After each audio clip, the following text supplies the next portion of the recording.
Welcome to another Learning Council podcast. This is your host, LeiLani Cawthon, publisher at Learning Council News Media and Research. So our topic today is giving teachers time to teach with virtual tutoring. So I have with me my friend, who we've been friends for a while, who's Connie Warren, who's a master's in education, and she's the marketing manager at BookNook. Let me tell you a little bit about her. Is that okay? Um, so Connie Warren is an educator turned marketer with nearly 30 years of experience in K-12 education. That's a really long time in K-12. Wow, it's And long. yeah, it's It like just really long. It's like a whole lifetime. it is So hard. It's hard. It's hard to say 30 years. Oh, yeah. it was a blur. Yeah. Yeah.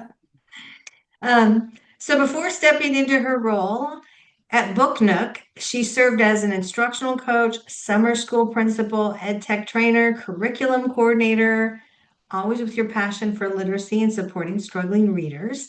And then today she combines that classroom rooted expertise with a sharp eye for storytelling. You got to do that for marketing.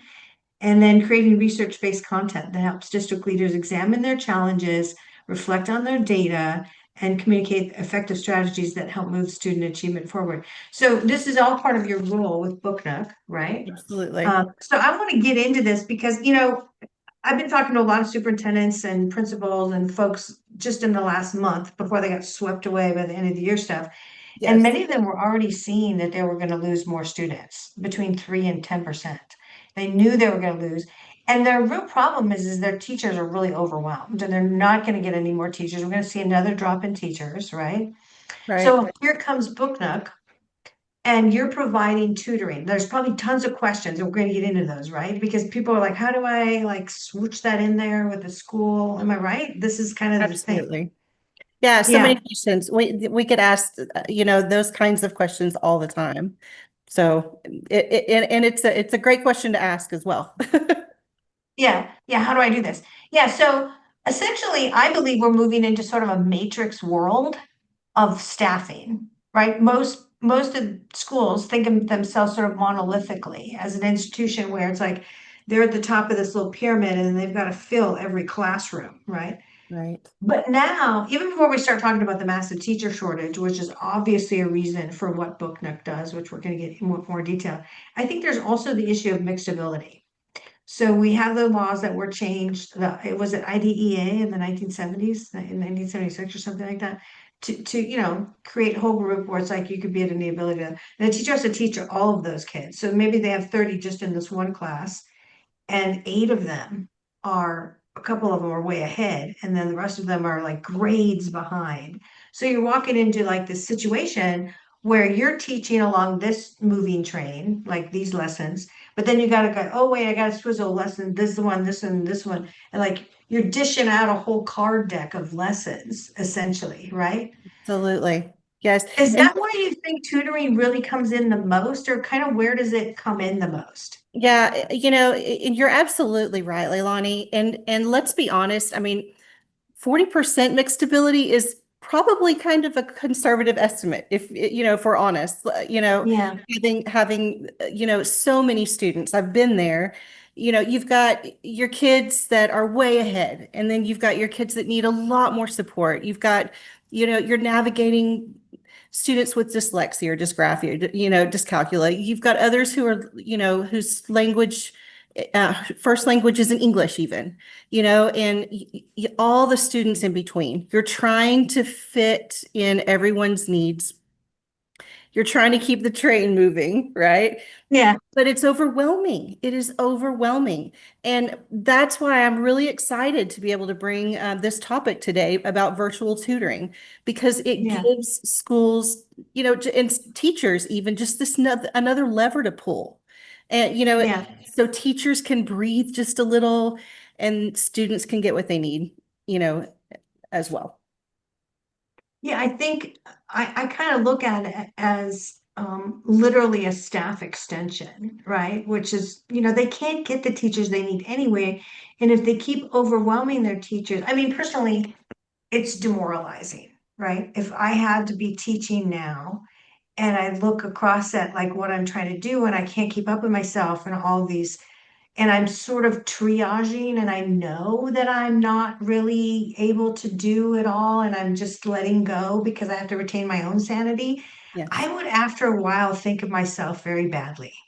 Yes. I'd be Absolutely. demoralized. I Yeah. think that's all over Reddit. I mean, if you go on Reddit and you look at the teacher groups, they're all doing blah, blah, blah, blah, and this happened, blah, blah, and it's terrible. And it's not a human Yeah. job anymore. And yeah, They're feeling it, um and they have found their voice about it as well, because they finally said, hey, we're not, what we came to do is to do best for students, and we don't feel like we can do that anymore, you know? yeah, And I even back when I was in the classroom, which was quite a few years ago now, right? Um, Teachers are doing exactly those things still. They're doing everything that they can, but how many times have you heard, there's only so many hours in the day, or, yeah, I can't do one more thing, right? And then when you think yeah, about it, I mean, I think of my past self as the teacher. I'm sitting at the kidney table, I'm working with a small group of students. I know that it's important and I know that it's valuable time, right? But it was also a challenge even then. And I can't even begin to imagine just the exponential challenge that teachers are facing even now. But how long would it take me to get to every student to the level of support that they really need when we're talking about those 40% mixed ability groups, right? And what's during that time, whenever I'm working with small groups of students or individual students to give them the level of support that they need, what's the rest of the class doing? Right? They're in centers, they're in workstations, they're in, literacy stations or whatever it is, you know, they're working independently even. And when you think about that, the different levels of, are they engaged? Are some of them off task? Are some of them needing my help, but I'm back at the kidney table working with a different set of students? How many times were we interrupted by, I need to go to the bathroom, or I have a question, or, so and so's taken my pencil. I mean, there's so many things. But yeah, that was then. And guess what? This, friends, this is 2025. yeah, This that we have more options now, and yeah, than we did back in the Stone Ages when the dinosaurs crawled, right? yeah, With virtual tutors, that dynamic can shift.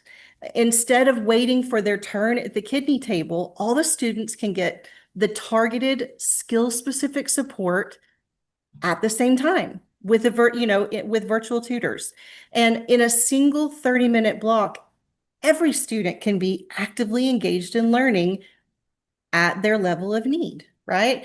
And for me, being the teacher, I mean, that gives me more time back for, you know, to dig deeper into whole group instruction, to work with one-on-one with students who need it the most, who focus on moments that really move learning forward. And that's something that we can offer teachers now that I wasn't even an option for me back when I was in the classroom. So it's really exciting time. this is cool. So you just gave a little mini picture of it. So let's just break that down a little bit. So here I Yep. am, I'm a principal, and you come to me and you're offering this ability to tutor the mixed ability kids in the class, Yep. in whatever class. You can go over like what languages and stuff. I'm going to ask questions like, how do I get my teachers to do that? How much time do they need to give you? Which means kids on laptops, presumably with headsets, Yes. interacting with a tutor, right? So go through with me, what would you say to that principal? Like, how are you doing this? Absolutely. Research tells us that what's moving the needle is high dosage, high impact tutoring. And that looks different than just any run-of-the-mill, tutoring. The dosage is, at least 3 times a week, at least 30 minutes of structured, strong learning time with quality instructional materials, with quality tutoring staff, at least 3 times a week. So 30 minutes, 3 times a week at least. Now you can go upwards from that, but what's moving the needle is that dosage, right? And that's what Right. research is telling us. And so And so in doing that, all we need is to be able to have some, original testing, some original data from the school that tells us how to group students in a way that makes sense, so that they're getting the best of what they need. And then we need to be able to match those students with BookNook tutors. And the great thing about it is, BookNook tutors, they're using research-based instructional materials. They are US based tutors. Most of them have bachelor's degrees. Many of them have teaching in classroom teaching experience. And so, we're not talking about some high school student. They're with quality support educators, which is fantastic. And then from there, we can talk about the little nuances like tech setup and those kinds of things. It's all web-based. And so really all they need at this point is a headset, a device, and some quality internet connection. Yeah. Yeah. But then you also have to work with the teacher. I mean, so first there's the time issue. Yes. So then somebody has to work with the teacher or the principal has to say, hey, I need you to do this, right? So you're going to take your class and carve out these ones and set that up, Yeah, right? 3 times a week. absolutely. Or do you guys just go right to the teacher and try to do that? How does that work? Well, we generally don't work with teachers. We work, at the district level or at the classroom level. We even work with after school programs as well, right? And so Okay. And so if it's we've seen it in so many different ways, which is incredible. When we talk about scheduling, most schools are just weaving it into their intervention blocks, right? And so Okay. after, they could do that. They could do it in their after school programs, as I mentioned. They're even doing it during, some specials with admin support. I mean, some are getting creative, library pullouts, extended day. I mean, you name it. Okay. We work with whatever rhythm the school already has. And that's the beauty of it. We can roster and match those tutors to the sessions, like I mentioned. Um, we've seen schools where students are working with BookNook. Those students, it's like it's BookNook time, and they all congregate in the cafeteria where, they can spread out and they have, you know, one of the pluses of virtual learning is in a physical setting, we're always bound by space, we're always bound by time, personnel, by schedules. But with virtual learning services like BookNook, it really just takes the gate off the hinges. It Yeah. gives us an opportunity for freedom of flexibility. So, Yeah, I scheduling like the that. traditional way is huge, but once you do a little work front loading BookNook at time, it opens the door just to more classroom time for other things. Right. Well, then, okay, so let's say it was done in a classroom environment, like Sure. you're in fifth grade language and you've got to carve out section of the room 3 times a week, and the kids that need that extra tutoring are there, and then you're now having more concentrated time with the other kids, Yes. right? So teachers must love that, right? If it Oh, ever, absolutely getting that time back. Once they realize, at the beginning, when they don't understand what BookNook is, they think, oh, it's another thing. I mean, you've heard it. I've yeah. heard teach. I've said those words, please another, please not another Okay, thing. like, But once they realize that it's not something they have to do, it's something that we're giving them to give them time back, then they're all for it. They're excited. They're ready to give a little block of BookNook time so that because they'd be bringing students into small group instruction anyway, right? yeah. And so it's taking the place of that and even giving them extra time back, which is incredible. Yeah. Okay, so let's give a scenario. So let's say I'm a teacher of fifth grade language. Sure, I don't know what I'm teaching in fifth grade. So, but anyway, and I've got 4 kids that are literally only at the second grade, barely reading. And sure. I've got 2 in fourth that are way behind what I'm teaching to the whole group, and maybe one that's way ahead. What are you going to do with those ones down at second grade level? Because they're not getting my whole group lessons anyway, probably at all. That's right. Yes. And that's the beauty of BookNook is, in your classroom, in your physical classroom, what kind of materials do you have? You have your fifth grade materials, right? You have your fifth grade text or the things that have been provided to you in that way. But with BookNook, we can take the student where they are. We're looking at Lexile levels. We're looking at quantile scores. We have the opportunity to match students with the skills that they actually need. So So what about acceleration then? So let's say this classroom that we just talked about, where I had this fifth graders, and I've got these four down at second grade, two at fourth, and one that's ahead of the sure. grade I'm in. These ones down here that are at second grade, are you trying to accelerate them to catch up to me where I'm at as a teacher? Well, Or what do you try to do with these four in terms of like just acceleration? absolutely. And that's one of the incredible things about it again is we have the opportunity because we're working with small group, because students are getting exactly what they need. That's what's happening with virtual tutoring is we are closing gaps. We are accelerating students so that they're not just, poking along at the same pace, right? They have an opportunity because of the relationship, they're working with the same tutor week after week after week. And so it's not like they get some random tutor every time that doesn't know them. They're working small group instruction or one-on-one instruction with the same individual that knows what their needs are and knows how to push them forward. I have to be real with you. Like I'm thinking of this and I'm thinking to myself, if I'm the principal and I'm like on fire for like getting kids up to grade level, Yes, I would almost want to be like, just take this whole group, like all these ones that are set in second grade, these four, take them for the weeks you need, like all day, every day, practically, right? Like until you catch them up to where I need them, right? That's what I would be prone to do because, like you said, like the teachers in the room that she's teaching her less, she has her materials for her grade. She doesn't even have materials for back there in second grade, absolutely. usually, right? Which is Sure. probably what they're going to try to start, well, managing.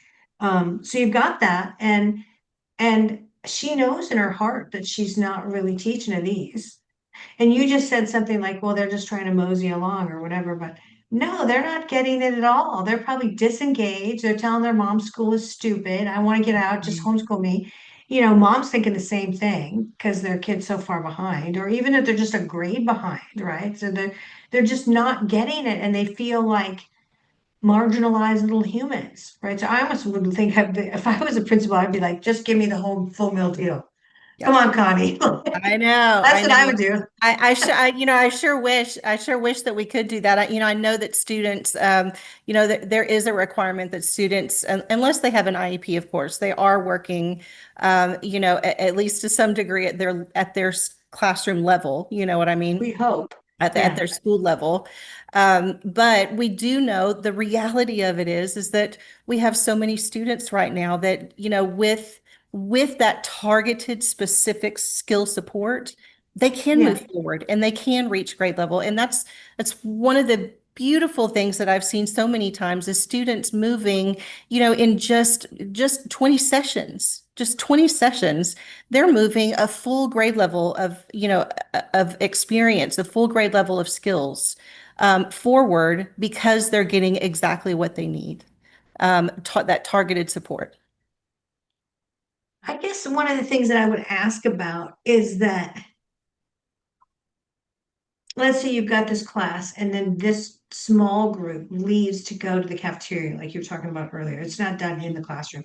Sure, Is there still sort of a stigma to that? What happens at the kid social dynamic level, right? I mean, obviously, as a parent, I'm concerned about that, right? But sure. for a kid, it's be like, oh, this is great. I'm going to actually learn something, right? But what do you talk about in this arena? Because it still has to be done, right?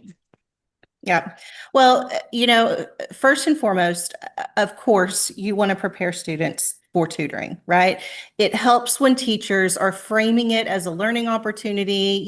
Students are are really quick to pick up on the format, that it's fun, that it's engaging. They're excited. They're excited for Book Nook time. It doesn't, at first, if they're feeling like that it's, some kind of a punitive thing, it doesn't take them long because they're engaged with their tutor, they're building a rapport, they're building that relationship, and the excitement about BookNook tutoring, the students are way up in the high 90s. We asked them, how did you feel about BookNook time? And the excitement level is way up in the high 90s for us, consistent. Wow. Yeah, that Wow. kids want to engage with BookNook. We even had a little guy in Arkansas that said, "I'd rather go to BookNook than go to recess." Wow. Shout out, That, shout out to Zane. that's high praise indeed. Like, Yeah, absolutely. unless there's But bullies at when recess. Yeah. there's no stigma, there's just support. Another piece is really helping students understand how to be successful because there's etiquette involved in virtual Yeah. environments there's some nuances there, right? Yeah. Um, They have like to, just for a quick example, like with their headsets, the little people, they're sitting in their small group and like they're using their mic for oral fixation or like fidget spinner or you know, and just helping them understand how to be successful in a virtual environment is also very empowering to them as well. oh yeah. Well, I Yeah. was going to suggest, like I would sell it as like you also do the tutoring for the ones that are grades ahead. Yes. And it's a giant secret who's where. Like, Right. like, Right. like, do Well, you you do the even tutoring have for like, let's say I'm teaching fifth grade language again, and I've got a kid that's at the eighth grade, basically in language, Lexile level, right? Can you tutor this really smart ones too? Can you Oh, help them? absolutely. Absolutely. There's nothing that says that only students who are behind need some type of, additional support or opportunities with small group instruction. You have opportunities to move forward as well. Yeah, Now, and I think I that's will I say think that would be really good to sell it that way. It's like, yeah, whether you're too smart or you're a little bit behind, doesn't matter. You've been chosen for customization, right? Go to the chosen one group, right? I also know this. It's never, I said the word, the smarter one, right? That's never appropriate because it's my experience with learning paths that anyone can glitch on one thing, right? Like yes, somebody's up there talking about, and this is my favorite example, somebody's up there talking about fractions. And literally, I had this problem with learning fractions. I didn't understand the denominator line. Like, what the heck is that slash doing there? So I fell more and more behind until somebody finally explained it to me for real, for me, right? But I was smart in everything else, right? But there can be one little road bump and suddenly you just fall behind, right? yep, And it yep, doesn't mean you're not smart. that's right. It means somebody missed a step with you and not explaining what the heck they were trying to get across to you. So you would be able to add and subtract fractions for crying out loud, Yep. right? Leilani, it Uh, was me. I was the one. We were talking about this You did it to me, Connie. in a it was in a different conversation. We were talking about this. My dad was a college math professor for like over 50 years. His 90th birthday is tomorrow, by the way. And Congrats, Dan. he and I missed fractions too. When you said that the first time, I went, wait a second, me too. I think I was absent on fraction day. And I Yeah. and I struggled. I ended up going on through calculus 2 in college, but I had this period of time in, elementary and into middle school where I was I was getting behind in math because I apparently missed fraction day. So yeah, and I lived with a math professor. So Yeah. seriously, Oh, it that's can happen. funny. Yeah, it's pretty helpful in cooking to understand what a quarter cup is versus, that little, True like, 'cause what is story. happening? Yeah, so it's a really interesting because that's what tutors do best, right? Yes. Is Yes. they observe the being in front of them, the little human being, and they're like, man, that kid doesn't get the denominator. Like they observe something happening in the other mind. Teachers don't have time for that when they got 30 kids. or Look, 160 across all their units, this right? is a big one. This is my soapbox, Leilani, because Really? yeah, the tutor quality, it's huge.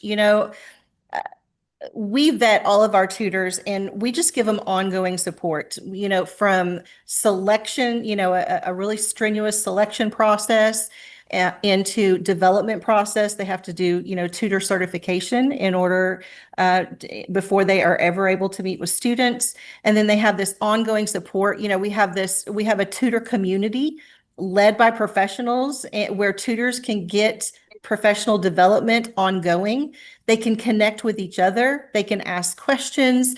They can cheer for each other. They can stay connected. It is, I mean, truly one Super of fun. a kind. Yeah, and the tutors talk about how much they love it and what a difference it makes for them and their professional journeys as tutors as well. So it's That's really fun. important. Yeah, we even have tutor leaders who are conducting professional development for their colleagues as well, which is fantastic. Oh, fun. It's like a Yes. little army of people with generals and stuff. Okay, Yes. so let's move on to this other thing because I want to say something actually before I ask you the next question that I'm dying to ask.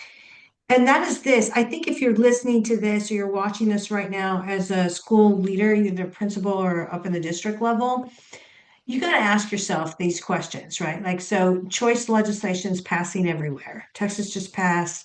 Before that, it was Arkansas and Georgia and Tennessee, and it's getting ugly out there. Consumers want choice. There's only 28% of consumers that have any faith left in traditional education, or well, actually, it's public traditional education. This is getting really ugly. And so you have a choice. Like you could say to yourself, well, I'm just going to keep trying to find teachers. I'm going to recruit the army like New Mexico did, or like the National Guard, or I'm going to put in paraprofessionals, or I'm going to do something, right? I think I'm going to have faith that I'm going to find them. Well, you're not going to find them. So you're not going to be enough teachers anyway. So you got to start thinking about a matrix. Or you could just sort of ignore it and you could die the slow death of no achievement, right? Which is what's happening to a lot of schools across America, where unfortunately, they're just pushing kids forward, right? They're not learning. And then they're getting sued by, like, there was some girl on X not too long ago. She's suing her school district because she was valedictorian but couldn't read or write. Oh, wow. Graduated from high school, couldn't read or write. It's like it's real ugly, right? Like I don't even know how that happens, but it's happening in many places. And that is a slow death. Eventually, your schools and your district will fold, right? Like it's just the truth of the human condition that if you keep failing long enough, you will be pushed aside as trash, right? So the issue is that you're either going to say to yourself, I'm going to do something about it right now. And I'm not going to just do something about filling holes, right? Like I need teachers, so I'm going to use you guys to sort of spread my other teachers around, which is what you need to do right now anyway. I'm going to use them, and I think this is the more noble idea. I'm going to use it to guarantee achievement. Because once you step into the pool of saying, I guarantee achievement, right? It's a whole different ballgame with the consuming public, Right. right? Now they're all in.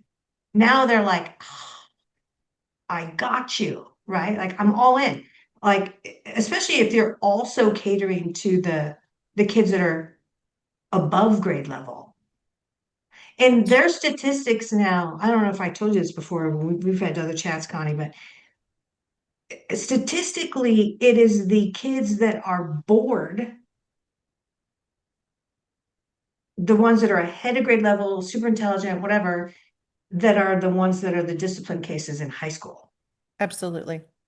The ones like, starting the trash can on fire and stuff like that, right? Which is another reason you need tutoring. You need to make sure these kids are challenged, right? Like I'd love to be that tutor for you. Like the was like pounding these kids like, let me tell you this, and like let's go investigate that, and take that kid down 18 rabbit holes, and so they're whirling around intellectually and just thrilled with like what they get to do at school, right? That would be super fun. Anyway, so Absolutely. let's ask more questions. Yeah, What's the your comment on what I relevance, just said? just piggybacking on what you just said, the relevance is so critical now more than ever. And I mean, we could go down a whole rabbit hole with that, talking about students, teachers who have spent half their lives without the internet, teaching students who have never lived a day without it. I mean, there's a whole rabbit hole there that we could go down at another time. Yeah, yeah, we will. We will. We'll do more talks. Okay, so there's another question people have, like obviously about tutoring, because we wanted this to be about like giving teachers back their time. Sure. Um, what subjects are you guys covering? Like, and what grades? Yep. So we focus on reading and math, especially foundational skills, right? Those key grade level concepts, the major work.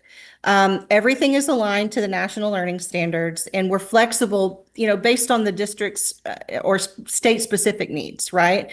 We're Yeah. mapping those lessons to each state so schools know what standards are being covered up front. No Hmm. guessing. Each lesson is led uh, tied directly to a skill. And then that way, there's a focus and the instruction and the practice that, they all connect together. And of course, we have more than one lesson for each skill, right? And so it's just robust, it's ready to make an impact. And, you know, we only focus on reading and math K through 8. And the reason I say only is because we want to do some really strong core instruction really well. We Yeah. want to focus on the places where we can make the most impact. And we feel like that's in reading and math at those foundational levels. Well, yeah, that makes a lot of sense too, because those are the essential skills. I think there's going to be more essential skills coming out. Like, and I'm Yes. sure you guys will track with that. I know, I wrote that book, The Human Singularity, how we're going to balance AI by Yes. upping our education in the other areas of intelligence that we don't really focus on. We've been focused on reading and math for a really long time, but those are the two languages we need, right? Like math is a number language, right? We need to understand those two before we can even get into anything else, right? But there True. are other skill areas. I'm sure people are going to be asking you about it, Connie. I'm sure people are going to be like, well, what about social emotional lessons? Because we got discipline problems up, huge. Yes. But Absolutely. those are important ones to focus on. I think what I want to also ask is, do you try to have the tutors track with what the teachers track is doing, or is it just sort of like test them, put them here, and then go along their own track over here, and the teacher's tracking up over here? Yeah, that's a really good question. And um, because we are connected to the learning standards, we tend Hmm. to track. And because we are connected, we're research based and we are constantly connected to best practices in education. Hmm. We tend to kind of follow parallel, but Okay. we're not led by that. We're not led by what the schools are doing because that could be different for every, even individual schools within a district might be in different spaces. And so in order to be able to, kind of standardize it a little bit, we definitely have a lesson path that we go by that's very structured for our tutors so that we can ensure quality, assure the quality of the lessons that we teach. But like I said, it's going to kind of fall in line with what's happening in the classroom anyway for those students who are on that level. Yeah. Okay, cool. So what else do I need to ask you? I mean, I think we've sort of asked what I would ask if I was like thinking to myself as a principal, like, or a district leader, like, what do I need to know, right? Like, Sure. how does this work? Um, I think we went over what the device setup is, the rooming setup, how do you prepare the students and how you guys monitor, the feedback you give back, um, the subjects that you cover. Have we missed anything important that, like, if I'm sitting back, I didn't know anything. Did we miss anything important you guys go through talking about? Gosh. Well, I would just say probably just one thing is, what's holding people back because um, we've seen conversations where you know, entire education systems are saying high impact tutoring, high dosage tutoring is working, it's moving the needle. If you're not doing it, you should be. I mean, it's a very specific, hey, why aren't you doing this? And so the question needs to be, if not all schools are doing it, why aren't they? What's holding them back? And honestly, It's usually like, is it really high quality? Is what we're getting really high quality? A lot of virtual companies popped up after COVID, right? And, but they all weren't based on what research tells us is best practice moving students forward. And so some Yeah. districts got burned, and Mhm. other programs claim to provide a service that they can't back up. That's one of the things that we've seen. And then just another one is, how do I even start? And because they don't really know what they don't know. And so we're working really hard to, even today, to support those conversations and helping schools better understand what virtual tutoring can do for them, and why they just really need it in their school systems. Yeah, yeah, they definitely do. I can't imagine they don't. If they don't understand the attrition and the American public's mindset right now, then they're not reaching for it. They're thinking they're going to go along to get along the way they've always done things, and that's a big mistake. And it's just not I working would anymore. think they might be telling you, oh, it's money. Like we can't just be buying outside stuff. But you know what? They're not going to get the human teachers they need.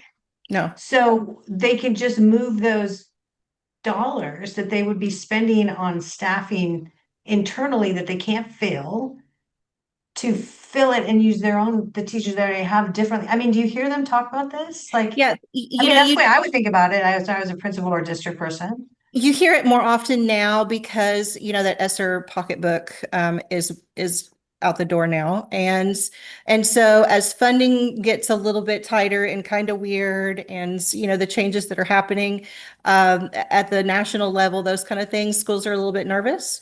But Yeah. the really exactly what you said, the return on investment is high. And if you're not getting the teachers that you actually need, how are you going to fund additional teachers to support the level of small group instruction that's necessary to meet students' needs? You Yeah, know, you can't. just You're not can't. going to get the humans. The humans we're short on humans, We're right? So, yeah, it's a absolutely. thing. Um, yeah, and the tutors that are tutoring for you, they're doing it because the work style is, and probably some of them retired from districts, right? Yes, And then went yes, to work for you guys. yes, And they're done being in a classroom, but they love the human to human interaction. So you've swept into your bucket those types of people. yes. Um, it just makes sense to me that the two things would be playing together very well. And like I said, I believe the future is a matrix. Yeah, I believe that if you're a rural district and you can't get a math teacher at all, then, but you have, for some unknown reason, a person who speaks a little known language that can teach for you, you could share your little known language teacher with the big district, and the big district could share their math teacher out with you, and it would be virtual, across both arenas, where the physical present teacher is live in front of some kids, but all the rest of the kids are coming from somewhere else virtual. There's no difference, right, than what you're right. doing. That's You're exactly. you're and actually Colorado's already doing that. Like I just said, they started, well, quote unquote, adopting the Yes. baby districts around the big ones because they just couldn't get teachers out in the middle of nowhere, like science teachers, history teachers, that kind of thing. They just couldn't get them. Yes, making creative solutions to get students the support that they need to Yeah, it's the continue only to way. support student success in ways that we haven't thought about before, because clearly what we've been doing isn't isn't cutting it. Yeah. And I think what's really real, and I want to just take a little side here for a second before I, buzz off and let us go, is that it's very true human kids need human interaction in Yeah, order to instigate them over the hump of not knowing what the fraction symbol was, right? And other many examples, right? sure. There's just certain things that you have to have that. And I think the hype around AI is great. I think AI is going to be great, and all the multiple AIs, once they all come together and the omni AI sentient future is going to be great. There has to be room for this human interaction, because if there isn't, then what are we doing AI for in the first place? Like, it just doesn't make sense to me. But I just want to go back to the main precept, which is that human thing. Now, what do you see with the tutors? Like when they make that human connection, obviously, I mean, the results that you're getting is really great, but do the teachers feel the same way about the human connection with the kid? Like if I hadn't been there, this kid wasn't going to get over this hump. Absolutely. There I agree with you. I'm in Camp AI just as much as the next person. I feel like we all need to be understanding of it. We all need to be using it, those kinds of things. But there's a place for it for sure. Yeah. But it cannot take the place of real human interaction, exactly what you said, and that relationship. And that's one of the reasons why it's so important for us that the students who use BookNook services are receiving a consistent tutor every single time through the entire interaction with the program, so that they continue to have a building of relationship. And relationship is really where students feel confident to take risks. They feel confident to be wrong. They feel confident to say, I don't know, or I don't understand. And that's where learning takes place. That's where true acceleration and closing gaps happens. Yeah. Yeah, I love that. Well, this has been marvelous. Thank you Yes, so it much for has. explaining all this. This has been really great. Any last words of wisdom you want to share? Gosh. Well, I just want to say virtual tutoring isn't magic fix. I don't want to say that it's just this magical thing, but it really is a powerful tool. It's just another tool that we can put in our tool belts that we haven't been trying already, right? When it's used right, it gives time back to the teachers. It helps the students make real progress. And, education, time and progress are both gold. Yeah. And we just want an opportunity to provide that service for schools and districts all over the nation. To me, I also just want I just want to give a shout out to teachers right now. They are so deserving of respect. They are so deserving of all of the support that they can get. They're doing so much. They have so much pressure and responsibility, and they're handling it with such grace, and they just keep their students the main focus. And I just couldn't be more proud to call myself an educator right now. Yeah. And right now is the end of the year. So let's all just hope they all get to have a nap. Like they That's all need a right. nap. On a beach Yeah, somewhere. a nap for everyone. Yeah, Yes. this will be awesome. All right then, Connie. Thank you for listening to another episode of the Learning Council's podcast. This has been your host, LeiLani Coffin. Keep listening and keep learning.